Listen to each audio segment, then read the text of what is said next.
한 주간 잘 지내셨습니까? 이번 시간은 이제 교재 241쪽 부동산 거래 신고 등에 관한 법령 문제를 풀겠습니다. 부동산 거래 신고 등에 관한 법령에서는 총 4문제가 출제되는데 그중에서 세 파트로 구성되어 있는 그 내용 중에서도 순수한 부동산 거래 신고, 부동산 거래 신고 제도에서 한 2문제 정도가 나올 것 같고요. 그 다음에 연속해서 우리가 외국인에게만 특별히 적용되는 외국인 등의 부동산 등의 특례 규정이 있습니다. 외국인만 적용되는 거, 여기서 한 문제가 나옵니다. 이 부동산 거래 신고는 외국인도 적용됩니다. 그리고 내국인도 적용됩니다. 그런데 부동산 거래 신고 등에 관한 법령 규정에서 특히 외국인 등에게만 특별히 적용되는 이 특례 규정은 외국인만 적용되고 우린 사람, 즉 내국인은 적용되지 않는 내용이 별도로 하나 있는데 여기서 문제. 그 다음에 토지거래 허가제가 있습니다. 토지거래 허가제, 여기는 한 문제가 나올 때도 있고 2문제가 나올 수도 있는데 2문제가 나올 가능성도 높습니다. 근데 토지거래 허가제는 외국인도 적용되고 한국 사람, 즉 내국인도 적용되고 다 적용됩니다. 예. 그중에서 부동산 거래 신고 제도에 대한 내용 문제부터 보는데요. 문제는 241쪽 1번부터 보도록 하겠습니다. 자, 1번부터 볼까요? 예. 부동산 거래 신고 등에 관한 법령상 부동산 거래 신고에 관한 설명이 다 틀린 것은 1번 도시 및 주거 환경 정비법에 따른 관리 처분 계획 인가로 인하여 취득한 입주자로 선정된 지위, 즉 분양 계약까지 체결된 재개발 조합의 입주권에 대한 매매 계약의 경우 거래 신고해야 합니다. 맞습니다. 이때 신고할 때는 입주권 매매는 권리 가격도 신고해야 되고 추가 지불액도 포함해서 신고해야 합니다. 이때 분양권, 입주권에 대해서는 부가가치세를 포함한 실제 금액을 신고해야 된다는 것도 알아둬야 되겠죠. 옳은 질문 되겠습니다. 2번 공인중개사 법령상 중개대상물에 해당한다여 모두 부동산 거래 신고 대상이 되는 것은 아니다. 옳은 질문이죠. 공인중개사 법령상 중개대상물로 규정된 물건은 5가지죠. 토지, 건축물, 그 밖의 토지 정착물, 임목, 공장재단, 광업재단 5가지입니다. 그 중에서 부동산 거래 신고 대상이 되는 물건은 토지, 건축물 2가지만 해당하기 때문에 옳은 지문이죠. 따라서 임목, 공장재단, 광업재단은 아무리 매매 거래라 하더라도 부동산 거래 신고가 적용되지 않습니다. 3번 거래 신고를 받은 신고관청, 여기서 등록관청은 오타니까 신고관청으로 고쳐놓으시고요.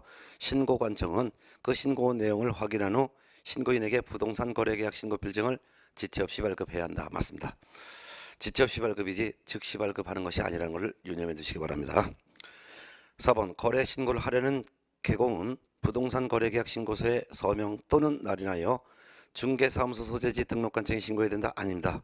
부동산 소재지 관할 신고관청에 신고해야 됩니다. 부동산 등이 소재하는 신고관청에 신고해야 됩니다.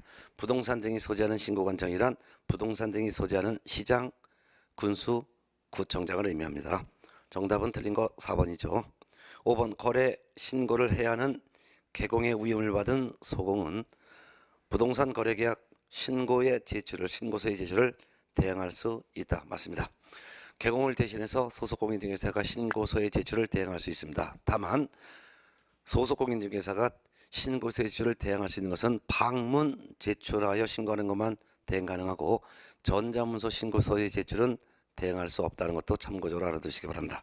여기서는 전자문서란 말이 없기 때문에 전자문서란 말이 없으면 신고관청 직접 방문해서 신고하는 것을 의미합니다. 따라서 소공이 개공을 대신해서 신고서의 제출을 대행할 수 있습니다. 옳은 질문이죠. 틀린 것은 답 4번이 되겠습니다. 2번 문제 보겠습니다. 부동산 거래 신고에 관한 설명이 다 틀린 것은 1번 공인중개사법에 따라 거래계약서를 작성하여 교부한 개공은 부동산 거래 신고할 의무를 부담한다. 맞습니다.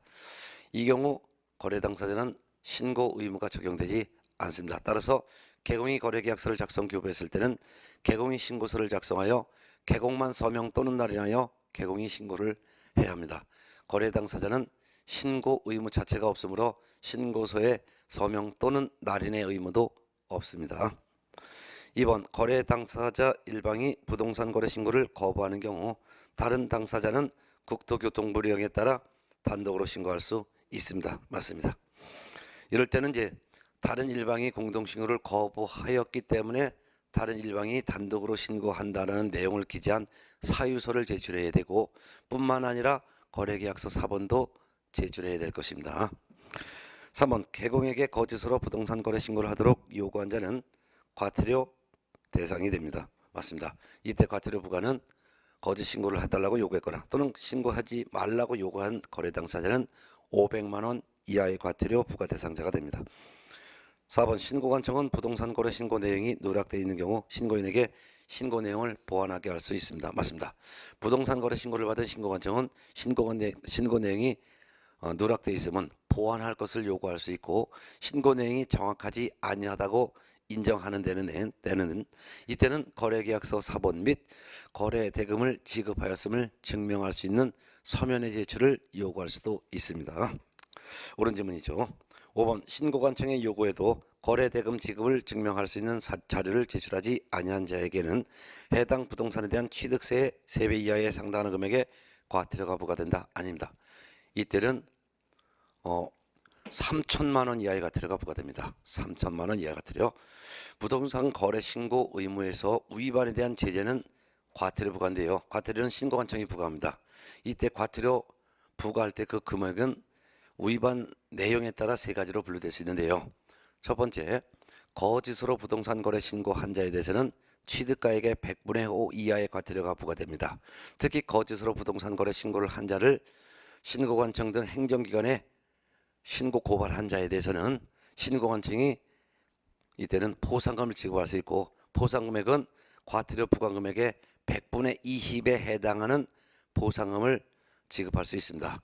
이때 포상금 지급은 포상금 지급 신청서가 접수된 날로부터 2개월 이내에 신고관청이 포상금을 지급해야 됩니다. 공인중개사법령상 포상금 지급은 무등록 중개업을 한 자, 부정한 방법으로 등록한 자, 등록증 또는 자격증을 양도 대여한 자를 신고 고발한 자에 대해서 등록관청이 한 건당 50만 원의 포상금을 지급하고, 포상금 지급은 포상금 지급 결정일로부터 1개월 이내 지급하도록 되어 있습니다. 그런데 부동산 거래 신고 등에 관한 법령에서는 거짓으로 부동산 거래 신고한 자를 신고하거나 또는 고발한 자에 대해서는 이때는 과태료 부과 금액의 100분의 20에 해당하는 포상금을 지급하도록 되어 있고, 포상금 지급은 포상금 지급 신청서가 접수된 날로부터 2개월 이내 지급하도록 규정이 되어 있습니다. 결국 틀린 것은 5번이었습니다. 자, 한 장 넘어가서 3번 문제 보겠습니다. 부동산 거래 신고 등에 관한 법령에 대한 설명 중에서 옳은 것은 1번 이 법은, 즉 부동산 거래 신고 등에 관한 법은 부동산 거래 등의 신고 및 허가에 관한 사항을 정하여 건전하고 투명한 부동산 거래 질서를 확립하고 국민 경제에 이바지함을 목적으로 한다. 옳은 질문이죠. 공인중개사법의 목적과 부동산 거래 신고 등에 관한 법의 목적이 완전히 좀 다르니까요. 구분해서 알아두시기 바랍니다. 공인중개사법의 목적은 공인중개사의 업무 등에 관한 사항을 정하여 그 전문성을 제고하고 부동산 중개업을 건전하게 육성하여 국민 경제에 이바지함을 목적으로 합니다. 그렇지만 부동산 거래 신고 등에 관한 법의 목적은 부동산 거래의 신고 및 허가에 관한 사항을 정하여 건전하고 투명한 부동산 거래 질서를 확립하고 국민 경제에 이바지함을 목적으로 합니다. 결국 옳은 거 답 1번 맞습니다. 2번 택지개발촉진법, 주택법 등 대통령령으로 정하는 법률에 따른 부동산에 대한 공급계약, 이게 바로 분양권과 입주권을 말하겠죠. 분양권, 입주권에 대한 공급계약, 신고대상 아니다 신고대상이 되겠습니다. 그래서 택지개발촉진법, 주택법에 따른 공급계약 즉 분양계약도 여기 신고 대상이 되겠습니다. 택지 분양권, 아파트 분양권을 말하고, 택지개발촉진법에 따른 분양계약이란 택지 분양계약을 말하고, 주택법에 따른 공급계약이란 아파트 분양계약을 말하는데, 공급계약이란 말은 분양계약을 의미합니다. 따라서 택지개발촉진법에 따른 택지 분양계약, 주택법에 따른 아파트 분양계약 즉 공급계약은 신고 대상에 해당합니다. 3번 거래 당사자는 택지개발촉진법에 따른 부동산에 대한 공급계약에 따라 부동산을 취득할 수 있는 권리에 대한 매매계약을 체결한 경우 30일 이내에 공동으로 신고해야 된다. 공동으로 신고하는 건 맞지만 60일 이내에 신고해야 됩니다. 그래서 매매계약 체결일부터 60일 이내에 신고해야 합니다.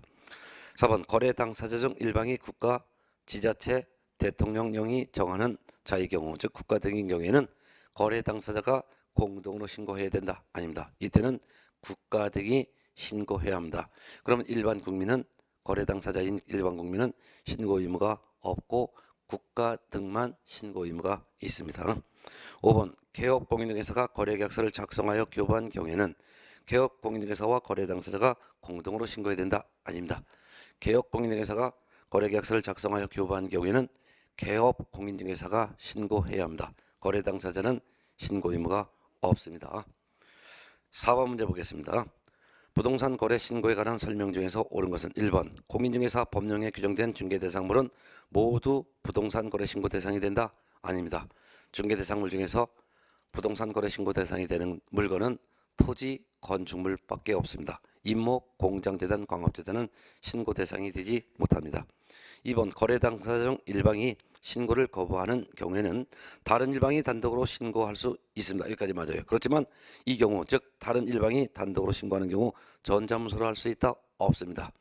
그 이유는 다른 일방이 공동신고를 거부하였다라는 이유를 적은 사유서 원본을 제출하고 계약서 사본도 첨부하기 때문에 다른 일방이 단독으로 신고할 때는 전자문서로 신고할 수 없고 신고관청을 방문하여 신고해야 합니다. 3번 개공이 공동으로 중개하는 경우 부동산 거래 신고는 공동으로 중개한 개공 중 어느 1인 명의로 해도 된다? 아닙니다. 거래 당사자가 공동으로 개업 공인중개사가 공동으로 중개한 경우에는 공동으로 중개한 개공이 공동으로 신고해야 됩니다. 공동으로 신고해야 되기 때문에 공동 명의로 신고해야 됩니다. 공동 명의로 신고한다는 것은 부동산 거래 신고서에 해당 개업 공인중개사가 공동으로 서명 또는 날인하여 신고서를 제출해야 된다는 의미입니다. 따라서 둘 중에 한 명의 개공만 서명 또는 날인하면 안 되고 공동 개공이 다 함께 서명 또는 날인하여 신고서를 제출해야 합니다. 4번 부동산 거래 신고를 하려는 개공은 부동산 거래계약 신고서에 서명 또는 날인하여 이를 중개사무소 소재지가 관할 시군구청장 즉 신고관청에게 제출해야 된다? 아닙니다. 중개사무소가 아니라 부동산 등 소재지를 관할하는 시군구청장인 신고관청에 제출해야 합니다. 5번 전자문서를 제외하고는 부동산 거래 신고 의무자인 거래 당사자의 의무를 받은 사람이 부동산 거래계약 신고서의 제출을 대행할 수 있다. 맞습니다. 전자문서를 제외한다는 것은 결국은 신고관청을 방문하는 경우를 말하고 방문하여 신고하는 것은 거래 신고 의무자인 당사자의 의무를 받은 자가 신고서의 제출을 대행할 수가 있습니다. 맞습니다. 그렇지만 전자문서로 신고서의 제출을 대행할 수는 없습니다. 그렇지만 전자문서가 아닌 신고관청 방문하여 신고하는 것은 위임을 받은 자가 신고서의 제출을 대행할 수가 있습니다. 옳은 질문 정답은 5번이죠. 5번 문제 보겠습니다. 부동산 거래 신고 대상에 해당하는 것으로 묶은 것은 부동산 거래 신고 대상은 토지 또는 건축물에 대한 매매 계약과 택지 분양권, 아파트 분양권에 대한 공급 계약과 분양권과 입주권에 대한 매매 계약의 경우에 한해서만 부동산 거래 신고 의무가 있습니다. 찾아보겠습니다. 기억번 부동산 등기 특별조치법상 검인을 받은 토지 매매 계약 신고 대상입니다. 토지는 신고 대상 부동산이고 매매 계약은 신고 대상 계약이기 때문에 맞습니다. 아무리 검인을 받았다 하더라도 신고 대상 부동산에 대한 계약은 신고해야 됩니다. 이번 농지법에 따른 농지 취득 자격 증명을 받은 농지 매매 계약도 신고해야 합니다. 농지는 신고 대상 부동산인 토지에 해당되고 매매 계약은 신고 대상 계약입니다. 아무리 농지 취득 자격 증명을 발급받았어도 신고해야 합니다. 디귿번 건축물의 임대차 계약. 건축물은 신고 대상 부동산이지만 임대차 계약은 신고 대상 거래가 아닙니다. 리을번 토지와 건축물의 교환 계약. 토지와 건축물은 신고 대상 부동산이지만 교환 계약은 신고 대상 거래가 아닙니다. 미음번 임목에 관한 법에 따른 임목의 매매 계약. 매매 계약은 신고 대상 거래지만 임목, 공장재단, 광업재단은 신고 대상 물건이 아닙니다. 옳은 것은 기역, 니은 두 개가 되고 답은 3번이 되겠습니다. 6번 문제 보겠습니다. 부동산 거래 신고에 관한 설명 중 옳은 것은 1번 부동산 거래계약 신고서 제출은 당해 거래계약을 중개한 개공의 우임을 받은 소공이 대행할 수 없다. 소공이 대행할 수 있습니다. 단지 전자문서로만 대행할 수 없을 뿐입니다. 2번 개공이 매매계약서를 작성하여 교부한 경우 거래 당사자가 신고하였다면 개공은 신고해야 될 의무가 없다. 있습니다. 개공이 거래계약서를 작성 교부했으면 설령 거래 당사자가 부동산 거래 신고를 먼저 했다 하더라도 거래 당사자가 거짓 신고할 수 있기 때문에 거래 당사자가 거짓 신고한 것을 예방하고 방지하기 위해서 개공은 설령 거래 당사자가 먼저 신고했다 하더라도 개공은 거래계약서를 작성 교부했다면 개공은 부동산 거래 신고를 60일 내에 해야 할 의무가 있습니다. 3번 부동산 거래 신고는 부동산 등에 대한 매매 계약에 한한다? 아닙니다. 부동산 등에 대한 매매 계약 및 공급 계약에 한합니다. 즉 토지 건물에 대한 매매 계약과 분양권에 대한 공급 계약과 입주권에 대한 매매 계약 등이 해당되죠. 그래서 신고 대상 거래는 토지 건물에 대한 매매 계약, 두 번째는 택지 분양권과 아파트 분양권에 대한 공급 계약, 세 번째는 택지 분양권, 아파트 분양권 및 입주권에 대한 매매 계약이 신고 대상입니다. 따라서 매매 계약과 공급 계약에 한한다라고 해야 할 것입니다. 4번 개업 공인중개사가 폐업 신고 매매 계약서를 작성한 때는 거래 당사자가 신고해야 된다. 옳은 질문입니다. 개업 공인중개사가 폐업을 신고했습니다. 폐업 신고했으면 개공인지 아닙니다. 그런 다음에 매매 계약서를 작성했다는 것은 개공이 매매 계약서를 작성한 것이 아니라 일반인이 작성한 거죠. 이럴 때는 개공이 매매 계약서를 작성한 것이 아니므로 거래 당사자가 신고해야 합니다. 옳은 질문이죠. 정답은 4번입니다. 5번 소속 공인중개사가 신고서를 제출하는 경우 개업 공인중개사의 우임장을 신고관청에 제출해야 된다? 제출하지 않습니다.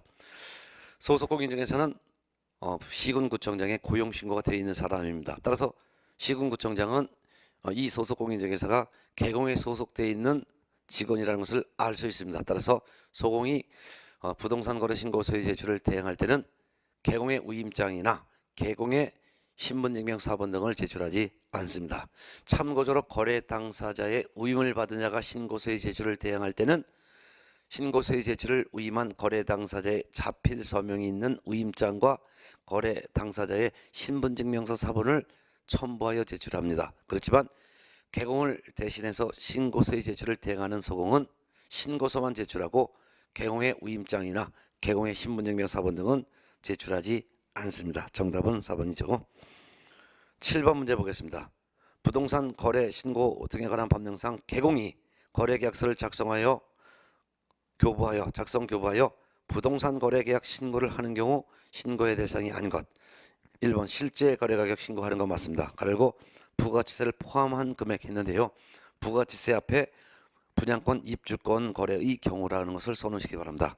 분양권 입주권 거래의 경우에는 부가치세를 포함한 실제 거래가격을 신고해야 합니다. 옳은 질문. 2번 부동산을 취득할 수 있는 권리, 즉 분양권과 입주권을 말하는데요. 분양권 입주권에 관한 매매계약의 경우 그 권리의 종류 신고해야 합니다. 맞습니다. 분양권인지 입주권인지 신고해야 되겠죠. 3번 계약일, 계약 체결일, 중도금 지급일, 잔금 지급일. 계약한 날짜, 중도금 지급하기로 한 날짜, 잔금 지급하기로 한 날짜를 말합니다. 그래서 계약 체결일, 중도금 지급일, 잔금 지급일 신고해야 합니다. 4번 매수인의 자금 조달 계획 및 입주 계획은 신고 대상이 아닙니다. 이는 거래 금액이 얼마든 상관없이 자금 조달 계획, 입주 계획 이와 같은 것은 신고 사항이 아닙니다. 정답은 4번. 5번 거래 당사자 인적사항 및 개공의 인적사항, 개공 중개사무소 개설 등록한 개공의 상호 전화번호 소재지도 신고해야 될 것입니다. 맞습니다. 결국 신고 사항이 아닌 것은 바로 4번 매수인의 자금 조달 계획, 입주 계획이 되겠습니다. 정답 4번이죠. 8번 문제 보겠습니다. 부동산 거래 신고 등에 관한 법령에 관한 내용 중 옳은 것은 1번 부동산 거래 신고는 부동산 등에 대한 매매 계약, 공급 계약을 체결한 날부터 6개월 이내 해야 한다. 아닙니다. 계약 체결일로부터 즉 매매 계약, 공급 계약 체결한 날부터 60일 이내에 해야 합니다. 2번 사원 또는 구성원의 2분의 1 이상이 대한민국 국적을 보유하고 있지 아니한 법인 또는 단체도 이 법령상 신고 의무가 적용된다. 맞습니다.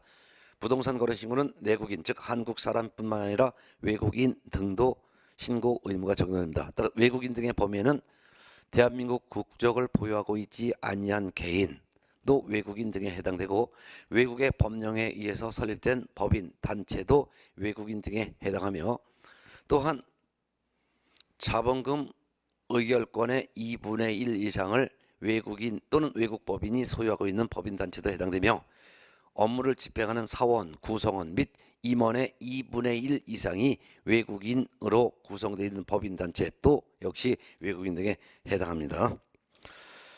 정답은 2번이고요. 3번 대한민국 국민이건 외국인이건 토지를 매수하는 경우 매수 용도를 신고해야 한다? 아닙니다. 외국인의 경우에 한해서만 매수 용도를 표시합니다. 그래서 매수 용도는 우리나라 사람은 매수 용도 신고하지 않고 외국인만 매수 용도 신고합니다. 이때 매수 용도는 토지건 건축물이건 입주권 분양권이건 부동산 등에 대한 매수 용도를 외국인은 추가로 신고해야 됩니다. 우리나라 사람은 부동산 등의 매수 용도를 신고하지 않지만 외국인 등만 부동산 등의 매수 용도 별도로 추가 신고해야 됩니다. 4번 신고를 받은 신고관청은 그 신고 내용을 확인한 후 즉시 신고인에게 신고 필증을 발급해야 한다. 즉시 발급이 아니라 신고 내용을 확인한 후 지체 없이 발급해야 합니다. 5번 신고인이 신고 필증을 발급받은 때에는 검인을 받은 것으로 봅니다. 여기까지 맞아요. 그런데 뒷짐은 소유권 이전 등기를 신청하는 때에 계약서의 검인을 받아야 한다. 검인 받지 않습니다. 부동산 거래 신고 필증을 발급받은 때는 부동산 등기 특별조치법에 따른 검인을 받은 것으로 보기 때문에 소유권 이전 등기 신청할 때 별도의 계약서의 검인을 받을 필요가 없습니다. 정답은 2번입니다. 9번 문제 보겠습니다. 부동산 거래 신고에 관한 법령상 부동산 거래계약 신고서 작성 방법으로 옳은 것을 모두 고른 것은 기억번 입주권이 매매 대상인 경우 분양 금액란에는 권리가격 적는다. 맞습니다. 권리가격도 적고 그 외에 또 추가로 적을 것도 있습니다. 즉 추가 지불액도 적어야 합니다. 그래서 추가 지불액도 적는다라는 것도 알아두세요. 그래서 입주권의 매매의 경우에는 분양 금액란에는 권리가격을 적는데 그 외에 추가로 추가 지불액도 적는다. 추가 지불액이라는 것은 발코니 확장 비용, 그 밖에 에어컨 설치 비용, 그 밖에 프리미엄이 있다면 프리미엄을 포함합니다. 그래서 입주권이 매매의 경우 입주권이 매매의 대상인 경우 분양 금액란에는 권리가격 적는다. 그리고 추가로 모두 적는다. 추가 지불액과 추가 지불액도 적는다. 추가 지불액과 추가 지불액도 적는다. 추가 지불액이라는 것은 발코니 확장 비용, 에어컨 설치 비용, 그리고 프리미엄을 포함한 금액 전체를 추가 비용이라고 합니다. 그래서 꼭 추가 비용도 적는다는 것도 알아두시기 바랍니다. 니은번 거래 금액란에는 둘 이상의 부동산을 함께 거래하는 경우 각각의 부동산별 거래금을 적습니다. 맞습니다. 그리고 또한 또 써놓으시기 바랍니다. 또한 각각의 부동산별 거래 가격의 합계 금액도 적는다. 그래서 또한 각각의 부동산별 거래 가격의 합계 금액도 적는다. 네. 그걸 써놓으셔야 돼요. 네. 그래서 둘 이상의 부동산을 함께 거래할 때 총 거래 가격란에는 각각의 부동산별 거래 금액도 적고 합계 금액도 적는다. 그래서 각각의 부동산별 거래 가격의 합계 금액도 적는다 해서 옳은 걸로 하세요. 디귿번 종전토지라는 입주권 매매의 경우 종전토지에 대해서 작성한다. 맞습니다. 리얼번 계약의 조건 또는 기한은 부동산 거래 계약 내용에 계약 조건이나 기한을 붙인 경우에만 적습니다. 옳은 지문이죠. 결국 다 옳은 지문이므로 정답은 5번이 되겠습니다. 자, 10번 문제를 보겠습니다. 10번 부동산 거래 신고 등에 관한 법령상 부동산 거래 계약 신고서 작성에 관한 설명이다. 옳은 것은 기억번 거래 당사자가 다수인 경우 매수인 또는 매도인의 주소란에 각각의 거래 지분 비율을 표시하며 집합 건축물의 경우 소재지는 집원의 동호수까지 기재합니다. 맞습니다. 2번 니은번 집합 건축물의 경우 면적은 전용 면적과 공용 면적을 기재하되 그 밖의 건축물은 연면적을 적습니다. 여기서 집합 건축물의 경우 전용 면적만 적고 공용 면적은 적지 않죠. 그래서 틀렸는데요. 집합 건축물의 경우 면적은 전용 면적을 기재하되라고 해야 됩니다. 공용 면적은 적지 않습니다. 아파트 같은 집합 건축물은 전용 면적을 기재하고 공용 면적은 기재하지 않습니다. 그렇지만 그 밖의 건축물은 연면적을 기재하죠. 그래서 틀린 것은 집합 건축물의 경우 면적은 전용 면적을 기재하되라고 해야 합니다. 공용 면적은 기재하지 않는다는 거.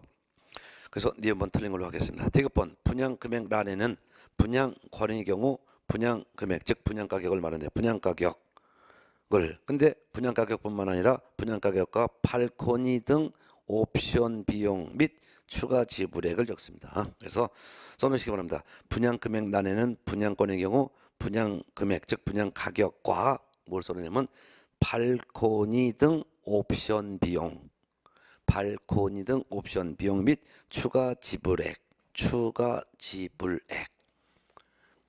적는다 이렇게 해놓고 그 다음에 입주권은 권리 가격과 추가 부담금의 합계 금액을 기재한다. 그래서 맞는 걸로 하겠습니다. 그 다음에 리얼번 종전 토지라는 입주권 매매 경우 종전 토지에 대해서 작성하고 맞고 거래 금액란에는 입주권의 실제 거래 가격에서 추가 부담금을 제외한 금액을 적는데 이거 제외를 포함이라고 고쳐놓으시기 바랍니다. 포함이라고 못하니까 포함한 금액을 적는다. 포함한 금액을 적는다 해서 옳은 걸로 하시기 바랍니다. 그래서 실제 거래 가격에서 부담금을 부담금을 포함한 금액을 적는다. 제외를 지우시고 포함이라고 고쳐놓으시고 옳은 걸로 하시기 바랍니다. 그 다음에 미연번 둘 이상의 부동산을 함께 거래하는 경우 물건 거래 금액 란에는 둘 이상의 부동산에 대한 합계 금액 다음에 만자를 써놓으시고 둘 이상 부동산에 대한 합산 금액만을 기재한다. 아닙니다. 이때는 각각의 부동산별 거래 금액도 적습니다. 각각의 부동산별 거래 금액과 둘 이상 부동산에 대한 합계 금액을 다 적습니다. 그래서 지문을 고쳐서 틀린 걸로 했습니다. 결국 옳은 것은 기역, 디귿, 리얼로 해가지고 정답 4번으로 하겠습니다. 예. 요 내용은 제가 개정 수정표를 좀 더 올려놨으니까 올려놓은 것을 출력 뽑아서 검토하시기 바랍니다. 자, 그 다음에 11번 문제 보겠습니다. 부동산 거래 신고 등에 관한 법령상 부동산 거래 계약 신고서에 관한 설명 중 틀린 것은 1번 단독으로 부동산 거래 계약 신고하려는 국가 등은 부동산 거래 계약 신고서에 단독으로 서명 또는 단위하여 신고관청에 제출하여야 한다. 맞습니다. 이때 국가 등이 단독 신고할 때는 전자문서로도 신고할 수가 있습니다. 2번 신고를 받은 신고관청은 검증 등의 결과 신고 내용이 정확하지 아니하다고 판단되는 경우에는 소속 공무원으로 하여금 신고인에게 거래계약서 4번 거래대금 지급을 증명할 수 있는 자료 등 관련 자료 제출을 요구할 수 있습니다. 옳은 질문. 3번 신고관청의 이의 자료 제출 요구는 요구사항, 자료의 범위, 내용, 제출기한 등을 명시하여 서면으로 해야 합니다. 맞습니다. 4번 신고 내용을 조사한 경우 신고관청은 조사 결과를 직접 국토교통부 장관에게 보고해야 된다? 아닙니다. 신고 내용을 조사한 신고관청은 조사 결과를 시도지사에게 보고해야 합니다. 틀린 거 답 4번이죠. 그러면 5번 질문. 시도지사는 신고관청이 보고한 내용을 취합하여 매월 1회 국토교통부 장관에게 보고해야 한다. 옳은 질문이죠. 그래서 신고 내용을 조사한 시군구청장은 조사 결과를 시도지사에게 보고하고 시도지사는 취합해서 매월 한 번 국토교통부 장관에게 보고해야 된다는 것을 꼭 기억해 두시기 바랍니다. 틀린 거 답 4번이었습니다. 12번 문제 보겠습니다. 부동산 거래 신고에 관한 설명이다. 틀린 것은 1번 앞에 분양권, 입주권 거래를 이걸 써놓으시기 바랍니다. 1번 다음에 분양권, 입주권 거래를 써놓으셔갖고 문제를 풀겠습니다. 분양권, 입주권 거래를 자 그럼 1번 질문 다시 읽어봅니다. 1번 분양권, 입주권 거래를 신고하는 자는 신고서의 실제 거래 가격을 신고해야 하며 이 경우 부가가치세를 제외한 금액을 신고해야 된다. 아닙니다. 부가가치세를 포함한 금액을 신고해야 합니다. 부가가치세 포함한다는 거 꼭 기억해 두시기 바랍니다. 정답은 틀린 거 1번이죠. 2번 신고관청을 방문하여 신고하려는 사람은 신분증명서를 신고관청에 보여주어야 합니다. 맞습니다. 3번 거래 당사자의 위임을 받아 신고서의 제출을 대행하는 사람은 신분증명서를 신고관청에 보여주고 신고서의 제출을 위임한 거래 당사자의 자필 서명이 있는 위임장과 신분증명서 4번 제출해야 합니다. 맞습니다. 이 경우에는 사유서가 첨부되기 때문에 이때 신고서의 제출을 대행하는 사람은 신고의 권한을 위임한 사람의 자필 서명이 있는 위임장과 신분증명 사본을 첨부하는데요. 이때 방문 신고만 가능하고 전자문서는 신고서 제출을 대행할 수 없다는 거 기억해 두시기 바랍니다. 4번 질문, 아주 중요한 질문 나왔습니다. 부동산 거래 계약 관련 정보 시스템이 있습니다. 부동산 거래 계약 관련 정보 시스템을 부동산 거래 계약 시스템이라고 하는데, 부동산 거래 계약 시스템을 통하여 부동산 거래 계약을 체결한 경우에는 부동산 거래 계약이 체결된 때 부동산 거래 계약 신고서를 제출한 것으로 봅니다. 옳은 질문입니다. 이거 올해 새로 신설된 규정이 꼭 나옵니다. 그래서 부동산 거래 계약 시스템을 통하여 부동산 거래 계약을 체결했을 때는 부동산 거래 신고서를 제출한 것으로 봅니다. 따라서 별도로 부동산 거래 신고 의무가 없습니다. 5번, 일방이 공동신고를 거부하여 단독으로 신고하려는 자는 신고서에 단독으로 서명 또는 날인한 후 부동산 거래계약서 사본 및 단독 신고 사유서를 첨부하여 신고관청에 제출해야 한다. 맞습니다. 결국 틀린 설명은 1번이 되겠습니다. 13번 문제에서는 틀린 것만 보겠습니다. 2번이 틀렸는데 13번에서 개업공인중개사의 위임을 받은 소속공인중개사 또는 중개보조는 부동산 거래계약 신고서 제출을 대행할 수 있다. 소속공인중개사만 신고서의 제출을 대행할 수 있고 중개보조는 신고서의 제출을 대행할 수 없습니다. 정답은 2번으로 합니다. 자, 14번 문제 보겠습니다.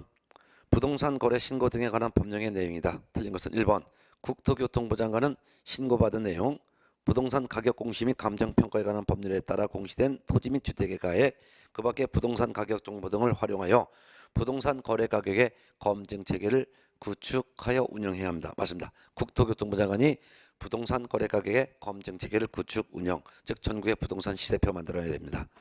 2번, 국토교통부 장관은 부동산 거래 가격의 검증 체계 구축 운영 및 부동산 정보 체계 구축 운영 업무를 부동산 관련 전문성이 있는 공공기관에 위탁할 수가 있습니다. 맞습니다.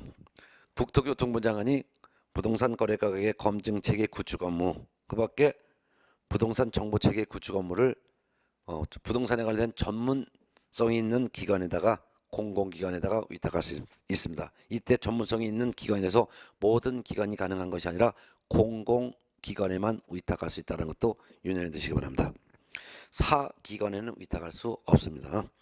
3번, 신고관청은 신고를 받은 경우 부동산 거래 가격 검증 체계를 활용하여 그라는 것은 신고입니다. 신고의 적정성을 검증해야 합니다. 맞죠? 4번, 그 다음에 신고관청은 검증 결과를 해당 부동산의 소재지를 관할하는 세무서장에게 통보해야 하며 통보받은 관할 세무서장은 해당 신고 내용을 국세 또는 지방세 부과를 위한 과세 자료로 활용할 수가 있습니다. 맞습니다. 5번, 국토교통부 장관은 부동산 등의 실제 거래 가격을 거짓으로 신고한 자를 관계 행정기관이나 수사기관에 신고하거나 고발한 자에 대해서 예산의 범위 안에서 보상금을 지급할 수 있다. 보상금을 지급할 수 있는 거 맞습니다. 그런데 국토교통부 장관이 보상금을 지급할 수 있는 것이 아니라 신고관청이 지급할 수 있습니다. 이때 예산의 범위 안이라는 것은요, 과태료 부과금액의 100분의 20에 해당하는 금액만큼의 보상금을 지급할 수 있다는 뜻이고, 그 보상금은 아무리 많이 준다 하더라도 한 건당 1,000만 원 범위 내에서만 지급할 수가 있습니다. 한 건당 1,000만 원 범위 내에서 지급할 수 있습니다. 거짓으로 부동산 거래 신고한 자를 신고 고발한 경우 보상금을 지급할 수 있다라고 했는데, 예를 들어서 실제 부동산 거래 가격이 10억짜리예요. 근데 이걸 갖다가 만일 5억에 거래했다라고 신고해요. 이거 거짓 신고한 거죠. 이 거짓 신고한 사람을 신고 고발하면은 보상금을 주는데, 이때 실제 거래 가격이 10억이죠. 그러면 거짓 신고했으니까 과태료 부과는 취득가액의 100분의 5입니다. 그러면 10억 원의 100분의 5 범위 내에서 과태료가 부과되는데, 100분의 5라는 것은 5%죠. 그럼 5%가 5천만 원 범위 내에서 과태료가 부과된다는 말입니다. 그러면 이 과태료 부과 금액이 5천만 원이라고 많이 쓴다면 5천만 원의 보상금은 100분의 20만큼의 포상금을 지급한다는 거예요. 그러면 결국 5천만 원의 100분의 20은 얼마요? 1,000만 원. 1,000만 원까지도 보상금 지급이 가능하다 그 말입니다. 보상금 지급이 가능하다 그 말이죠. 예. 근데 만일 실제 거래 가격이 20억이에요. 근데 10억에 계약했다고 거짓 신고했어요. 그러면 실제 거래 가격 20억 원에 취득가격이 20억이죠. 이거에 100분의 5 이하의 과태료니까 결국 1억 원 이하의 과태료가 부과된다는 거죠. 이런 사람을 신고 고발했을 때는 요 금액이 만약 1억 원이라면 100분의 20이면 얼마가 됩니까? 2천만 원의 포상금을 줘야 되는 거잖아요. 근데 그건 너무 크잖아요. 그러니까 2천만 원 지급하는 것이 아니라 1,000만 원까지만 지급이 가능하다, 그 뜻이 되겠습니다. 예. 정답은 5번이 되겠습니다. 15번 문제는 풀지 않으셔도 될 것 같습니다.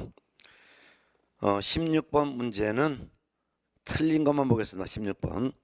4번 보시기 바랍니다. 16번에서 4번. 개업 공인중개사가 매매계약서를 작성한 경우 신고서에는 개업 공인중개사가 서명 및 날인해야 된다. 서명 및 날인이 아니라 서명 또는 날인하여야 한다 라고 해야 할 것입니다. 네.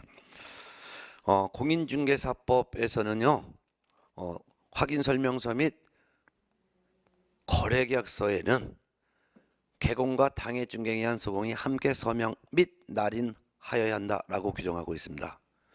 그런데 부동산 거래 신고 등에 관한 법령에서는 서명 또는 날인이라고 되어 있습니다. 17번 문제 한번 보겠습니다.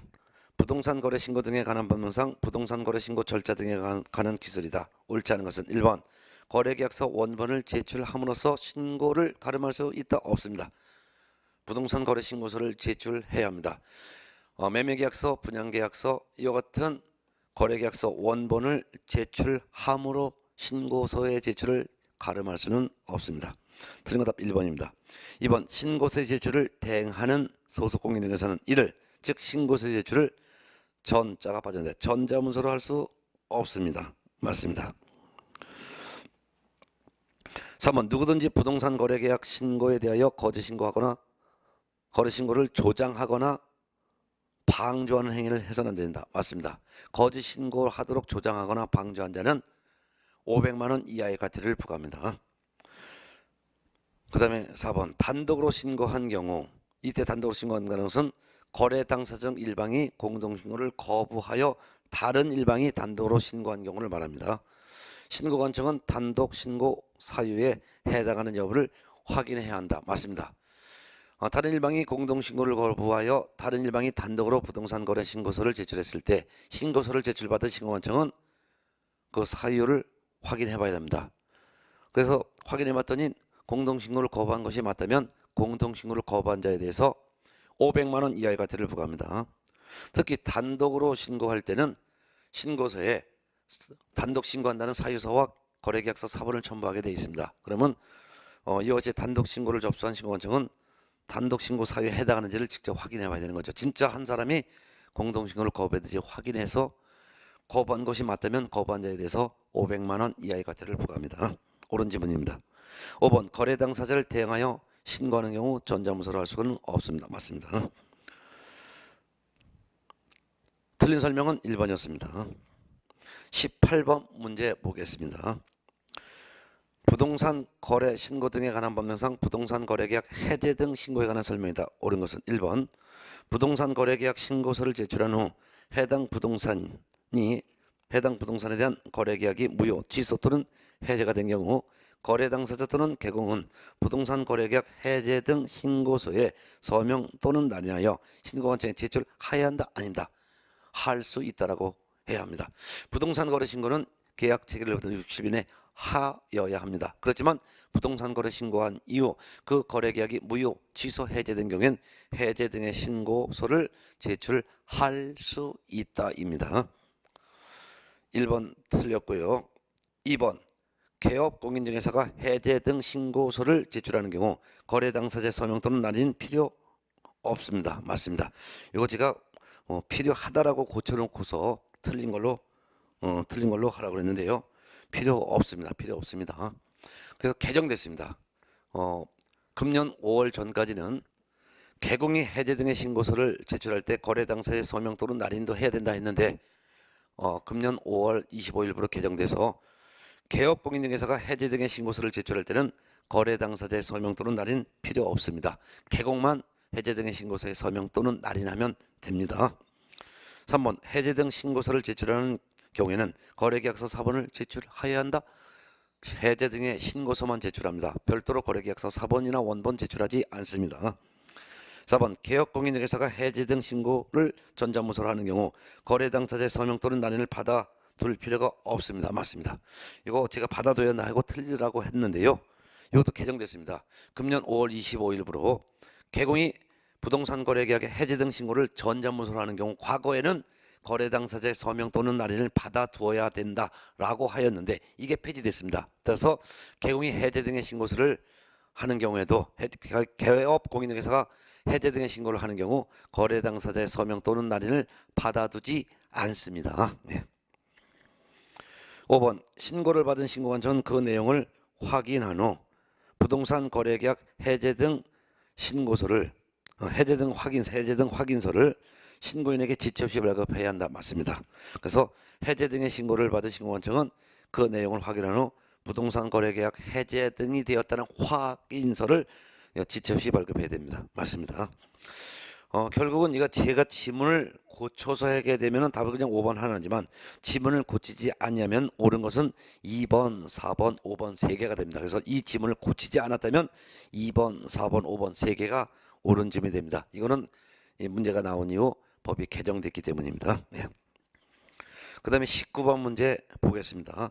부동산 거래 신고 등에 관한 법령상 부동산 거래의 정정 신청에 관한 내용 중 틀린 것은 1번 개업공인회계사 1번 거래 당사자 또는 개공은 부동산 거래계약 신고한 내용 중 거래 지분 비율이 잘못 기재된 경우 신고관청에 신고내에 정정 신청할 수 있습니다. 맞습니다. 2번 정정 신청은 전자문서로도 할 수 있습니다. 맞고요. 3번 정정 신청을 하려는 거래 당사자 또는 개공은 발급받은 신고 필증에 정정사항을 표시하고 해당 정정 부분에 서명 또는 날인하여 신고관청에 제출을 해야 합니다. 정정 신청을 하려면은 고친 부분에 고친 사람의 서명 또는 날인해서 이 신고 필증을 그대로 신고관청에 반납해야 된다는 뜻입니다. 맞습니다. 4번 거래 당사자의 성명 및 주민등록번호 이렇게 돼 있는데요. 이걸 고쳐놓으시기 바랍니다. 성명 및 주민등록번호를 뭐로 고치냐면 주소, 전화번호, 휴대전화번호가 이렇게 고쳐놓으시기 바랍니다. 성명 및 주민등록번호가 이거를 주소, 전화번호 또는 휴대전화번호가 이렇게 고쳐놓으세요. 이것도 개정됐습니다. 그래서 거래 당사자의 주소, 전화번호 또는 휴대전화번호가 잘못 기재되어 정정 신청을 하려는 경우에는 발급받은 신고필증에 해당 거래 당사자가 공동으로 서명 또는 날인해야 된다. 들었습니다. 본래 정정된 부분은 거래 당사자가 정정된 부분에 함께 서명 또는 날인하여 신고필증을 신고관청에 다시 반납해야 되는 게 원칙이지만 다만 정정 잘못 기재된 부분 중에서도 거래 당사자의 주소, 전화번호 또는 휴대번호가 잘못 기재되어 정정 신청을 하는 경우에는 이때는 정정 신청을 한 사람 단독으로 서명 또는 날인하여 정정 신청을 할 수가 있습니다. 그래서 그 밑에 해설도 4번 해설도 고쳐놓으시기 바랍니다. 해설도 거래 당사자의 성명 및 주민등록번호가 요거를 성명 및 주민등록번호가를 주소, 전화번호 또는 휴대전화번호가 이렇게 고쳐놓으시고 그래서 해설도 4번 거래 당사자의 주소, 전화번호 또는 휴대전화번호가 잘못 기재되어 정정 신청을 하려는 경우에는 발급받은 신고필증에 해당 거래 당사자 일방이 단독으로 서명 또는 날인하여 정정 신청할 수 있다라고 하시기 바랍니다. 그래서 19번 문제의 정답은 4번이 되겠습니다. 그 다음에 5번 질문 정정 신청을 받은 신고관청은 정정사항을 확인한 후 지체 없이 해당 내용을 정정하고 정정사항을 반영한 신고필증을 재발급해야 합니다. 그리고 그 밑에 해설에서도요. 제가 이거 다 개정된 부분을 올려드렸습니다. 그래서 해설 부분도 박스에서 4번 거래 대상 부동산 등의 종류라고 되어 있는데 부동산 등을 건축물의라고 좀 고쳐놓으시고 건축물의 종류로 바꿔놓으시고 그 다음에 5번 거래 대상 부동산 등 가로 열고 부동산을 취득할 수 있는 권리에 관한 계약의 경우에는 그 권리의 대상인 부동산을 말한다. 가로 닫고 의 다음에 소재지 지번 요 두 가지를 지우시기 바랍니다. 소재지 지번 요거를 지우시기 바랍니다. 그럼 남는 것은 지목, 면적, 대지권 비율이 될 것입니다. 요거 다 수정해 드렸으니까 제가 수정표 올린 걸 꼭 참고하시기 바랍니다. 여러분들 문제 풀기 전에 다 이미 고쳐 놓으셨을 텐데요. 네, 참고하시기 바랍니다. 따라서 20번 문제를 보겠습니다. 20번 문제. 부동산 거래 신고 등에 관한 법률상 부동산 거래 신고의 정정 신청 사유가 아닌 것.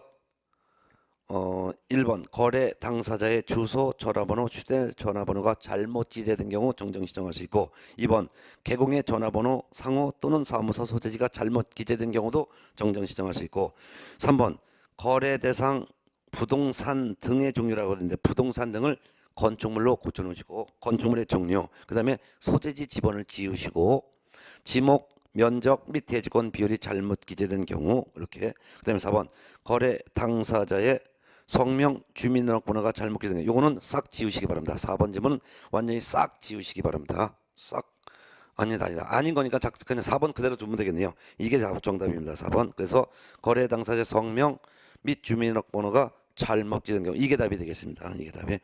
그래서 거래 당사자의 성명 주민등록번호가 잘못 기재된 경우는 정정 신청 사유가 아니고 정답 4번.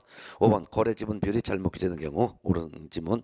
결국 정정 신청 사유가 아닌 것은 4번 거래 당사자의 성명 및 주민등록번호가 잘못 기재된 경우는 정정 신청 사유가 아닙니다.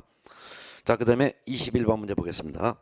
부동산 거래 계약의 변경 신고에 관한 기술 중 틀린 것은 1번 거래 당사자 또는 개공은 부동산 거래계약 신고한 내용 중 거래 지분 비율이 변경된 경우에는 신고관청에 신고 내용 변경 신고할 수 있습니다. 맞고 2번 부동산 등기법에 따른 부동산에 관한 등기 신청 후에도 신고관청에 신고 내용에 변경 신고할 수 있다? 할 수 없습니다. 변경 신고는 등기 신청 전에만 신고관청에 신고 내용에 변경 신고를 할 수 있습니다. 답은 2번이죠. 3번 변경 신고를 하려는 변경 신고하는 거래 당사자 또는 개공은 부동산 거래 계약 변경 신고서에 서명 또는 날인하여 신고관청에 제출해야 합니다. 맞고 4번 부동산 등의 면적 변경이 없는 상태에서 거래 가격이 변경된 경우에는 거래 계약서, 사본 등 그 사실을 증명할 수 있는 서류를 첨부해야 할 것입니다. 맞고 5번 변경 신고를 받은 신고관청은 변경사항을 확인한 후 지체 시 해당 내용을 변경하고 변경사항을 반영한 신고 필증을 재발급해야 합니다. 맞습니다. 결국 틀린 것은 2번이 되겠습니다. 23번 문제 변경 부동산 거래 변경 신고 사유가 아닌 것 1번 거래 지분 비율 거래 지분 거래 대상 부동산의 면적 거래 가격 여기 되어 있는데요. 일단 1번은 맞고요. 2번 거래 조건 기한 맞고 3번 중도금 지급일 맞고 4번 잔금 지급일도 맞습니다. 이거 개정됐습니다. 그래서 과거에는 잔금 지급일 잔금 및 지급일은 변경 신고 사유가 아니었는데 이것도 포함되는 걸로 개정됐습니다. 따라서 3번처럼 중도금 및 지급일과 잔금 및 지급일도 변경 신고 사유가 됩니다. 5번 공동 매수의 경우 일부 매수인의 변경 일대 변경이란 매수인 일부가 제외되는 경우를 말하고요. 그 다음에 거래 대상 부동산 등이 다수인 경우 일부 부동산 등의 변경 이때 일부 변경이라는 것은 거래 대상 부동산 등 일부가 제외되는 경우를 말합니다. 따라서 22번에서는 변경 신고 사유가 아닌 것은 없습니다. 그래서 정답은 없습니다. 답 고쳐놓으시고요. 개정됐습니다. 그래서 해설도 4번 잔금 및 지급일이 변경된 경우에는 변경 신고할 수 있는 사유에 해당하지 않는다.